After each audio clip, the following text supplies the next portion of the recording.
everybody, Sean from Movie Assault here, and it's time once again for another movie review. This one I picked myself. I thought it was time that I watch a movie that I wanted to watch for a change. Actually, that's not really true. I just had the opportunity to see this movie, and I hadn't really been looking forward to seeing it at all, and it turned out to be a pretty cool experience. I'm talking about Bugonia from 2025, which was written by Will Tracy. It's based on Jang Joon-hwan's Save the Green Planet, a Korean film from 2003. It was directed by Yorgos Lanthimos. I think I'm saying that correctly, who did Poor Things, The Favorite, Kinds of Kindness, The Lobster. It stars Emma Stone as Michelle Fuller, Jesse Plemons as Teddy Gatz, and Aidan Delbus as Don, his cousin.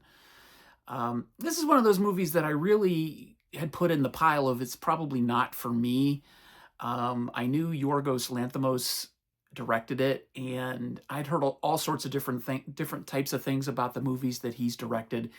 I know he did The Favorite, which my wife has been trying to get me to watch, but he also did Poor Things, which my wife turned off about 10 minutes in. So, frankly, all the trailers I've seen of his movies have looked a little weird. And not that I'm a stranger to weird or, afraid to watch weird films. It's just they didn't look like they appealed to me, so I just stayed away from them. But I was out sick from work this week. I had some free time on my hands, and I saw that Bugonia was streaming on Peacock. So I figured, what the hell? I have nowhere to go. I have nothing but time. So I will watch Bugonia. And guess what? I want to see his other stuff now. I don't want to get into too many specifics about the plot because it's one of those movies that you go into knowing as little as possible. Makes it that much more enjoyable. Of course, I say that about a lot of films, but it's true. But if you've heard the plot, that there are two men who kidnap a CEO because they believe she's an alien, that's all you really need to know going in. Jesse Plemons and Aidan Delbus play the two men, and Emma Stone plays the CEO. One of the things that I really enjoyed this movie is that it takes you places that you didn't think you'd go. Knowing that plot, it makes you think about things in a way that you probably wouldn't have going into a movie like this, if you're approaching it like a regular mainstream movie, that is. If you're going in expecting a Yorgos Lanthimos movie, maybe you're expecting what it delivers. I don't know.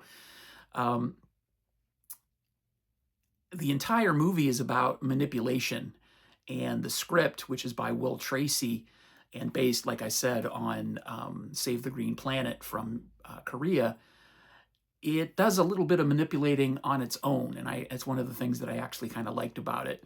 It is a weird movie, I will give it that, but it's also a lot of fun because it keeps throwing all sorts of stuff at the viewer that you're not really expecting.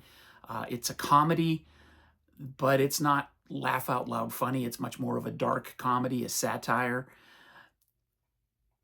And it's very observational because you can see a lot of this type of manipulation in the world today. People who will fervently stand by something, a belief in something, even when the evidence is unequivocally produced to them that what they believe is not true. They stand by it. They won't break.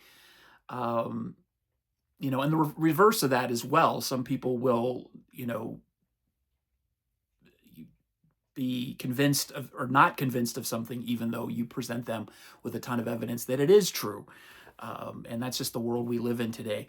And the film sort of has a commentary on the state of the world. It's not very subtle commentary at all. Jesse Plemons and Emma Stone are really amazing in this movie. Plemons, he plays a character named Teddy Gatz, and Stone plays Michelle Fuller. And they're both incredibly smart and resourceful characters, each in their own way. She from the sort of, highfalutin corporate world, and he from more, the, I don't want to say middle class, but lower class. I do my research on the internet type of thing, but both of them are incredibly smart, and that's not to fault either character. They both have flaws, but they're both very smart. And what I liked about the movie are the scenes where they kind of battle against each other, battle of wits.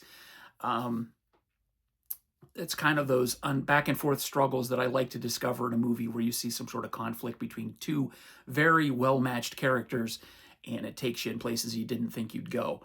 And that's also probably the part of the movie that would make most people uncomfortable because of the themes and things that they talk about in this movie. I also have to mention the score, which was composed by Jerskin Fendrix. That's not his real name. I forget what his real name is, but he also did the score for Poor Things, which he was nominated for an Oscar. I was not familiar with his work, and quite frankly, this is one of those scores that kind of sneaks up on you. I didn't really notice the music until I did, and then once I did, I couldn't stop noticing it, and it sort of became a character all on its own. I really enjoyed the score. And again, it makes me want to see Poor Things as well, because the score for that one was nominated for an Oscar. So no, Bugonia is not for everybody. If you're sitting on the fence like I was, give it a shot. I'm guessing, not because I know, just because it's a feeling I have, that this is probably one of Yorgos Lanthimos' most accessible films, if not his most accessible film. So I don't know what to expect from Poor Things or The Lobster or Kinds of Kindness or The Favorite. I have really no way of knowing if this is the most accessible, but to me, it was very easy to digest, and I'm glad I finally gave in and gave it a watch, and I'm giving it a 9 out of 10, and I'll definitely be adding it to my collection ASAP. So that's my review of Bugonia from 2025. Thanks for watching. As always, I appreciate your attention span by making it to this far into the video, and I will see you in the next video. Thanks for watching. Take it easy.